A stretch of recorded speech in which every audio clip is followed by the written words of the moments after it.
What's up, YouTube? So in this video we are going to answer a question that we get asked all the time from experienced plasterers, from newbies, from those that are just generally struggling. And we're going to answer it today. And what is that question? It is, how do you get that nice creamy uniform colour across your plastering? Are there any tips? Now in this video we're going to go through a few tips that you can use to really help you get that lovely, nice, creamy, matte, consistent colour in your plastering. Now really there are only probably 2 or 3 tips that will make a big difference, possibly a bit more if I think of some while I'm going along. Now the first thing is, naturally, lay on as neat as you can and flatten off. The reason being that why that is so important is because if you don't flatten off properly, then you put your second coat on and there are tram lines everywhere. What you will get is you'll get what's called shadow lines, and that is where there are parts of the first coat of which are thicker, and therefore the second coat is not the same thickness all the way across. So you will get a slight deviation in the colour. So that's tip number 1. Make sure you apply your plaster nice and flat and flatten it off before you apply a second coat. Second tip, obviously, do not put your second coat on too early. The reason being is if you put it on too early, it just mashes the first and second coat up together. They're not really going off at separate times, and it just looks like you one-coated it. And it makes it really difficult to get a nice troweled up finish. Third tip, and it's more of a, if you're really struggling, consider sponge floating. Sponge floating will pretty much get you a consistent colour. It's like a get out of jail free card, but it isn't the method that we're going to suggest today. We're going to show you a technique which is really going to help. Now, the third technique, fourth technique, I don't even know what number we're on, is on your technique with regards to troweling up. Now, the first one we are going to address is the first wet trowel. Now, important, you do not wet trowel, do your first wet trowel too early, and you don't do it too late. Too early, what you'll do is you'll drag too much plaster off the wall, and then what you'll actually get is a grainy effect, and it looks terrible. If you leave it too late, what you'll get is the plaster will start dragging, and then you'll start getting tiger marks. It looks rubbish. So there is a fine balance between when is too early, too wet. Generally, we always suggest people go for the brush technique. Now, what the brush technique is if you rub your brush on the plaster, if it doesn't scratch the plaster, that's usually about good to go. You can go ever so slightly earlier than that, maybe 5 minutes earlier, but generally you should be able to put your hand on the wool and plaster is not staying on your hand. If you're getting plaster on your wool, you're buggered.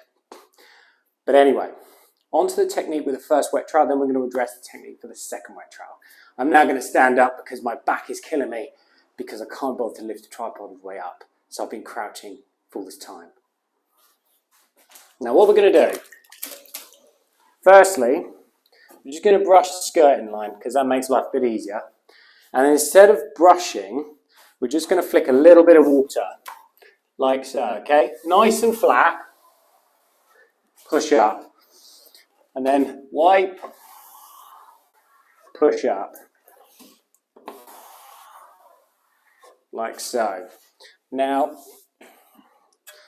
what you're looking to try and achieve, a little bit of water on the wall, and then what you're going to do is you're just going to wipe the fat onto the wall like so. So, wipe it on the wall, and then trowel that fat up. So, a little bit of water, and then push it up the wall. Need very little water because the fat is what's lubricating the trowel.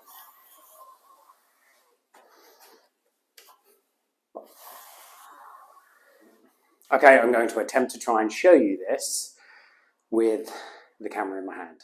Okay, so I'm going to have to hold my trowel in the camera hand for a second, but just to give you an idea, that's how much water we're going for. Tiny amount.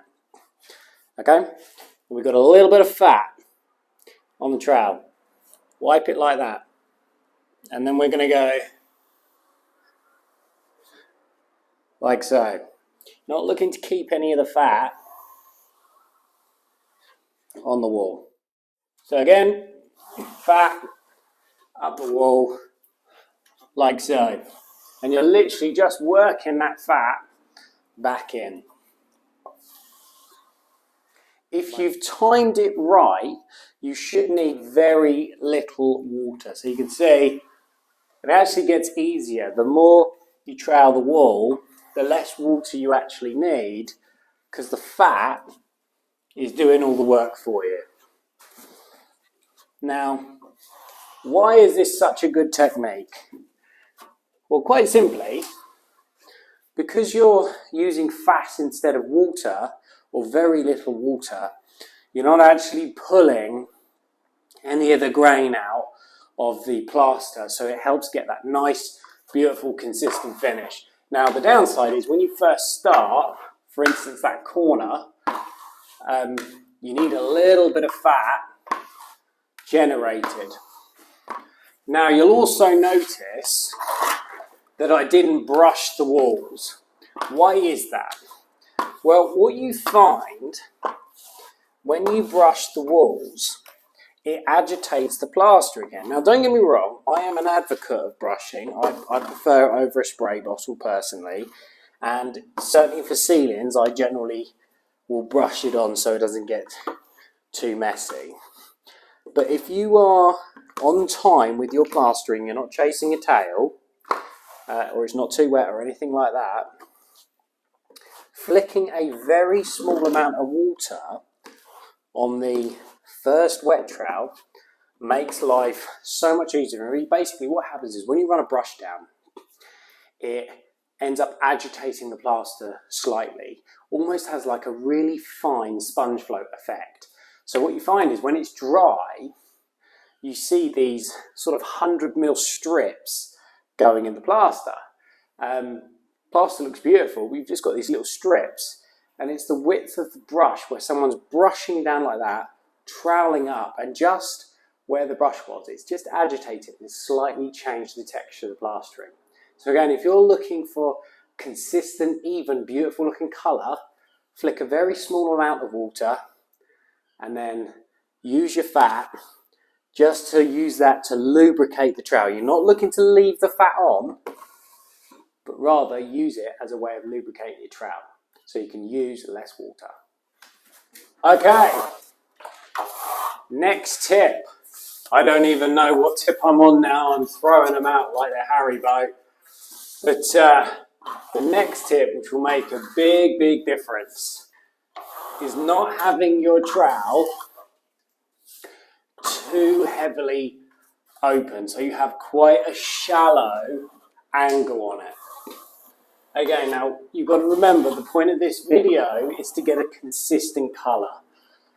Now, why does having such a shallow angle help? Well, quite simply, you are agitating the plaster less. So you're giving it less opportunity for it to change its colour. So if you keep a very shallow angle, now if you hit it at the right time, where you're hitting it not too early, not too late, so your hand is not bringing any plaster off when you're touching it.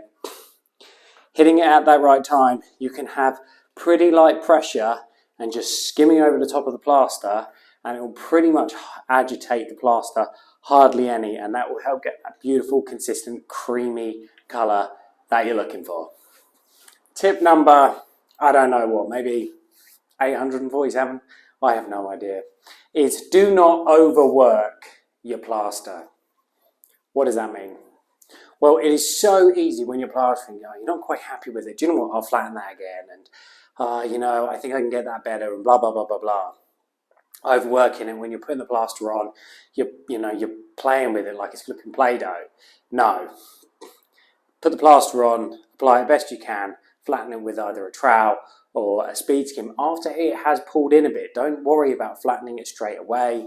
Let it pull in a little bit, flatten it, then you only have to do it once. Then leave the darn thing alone.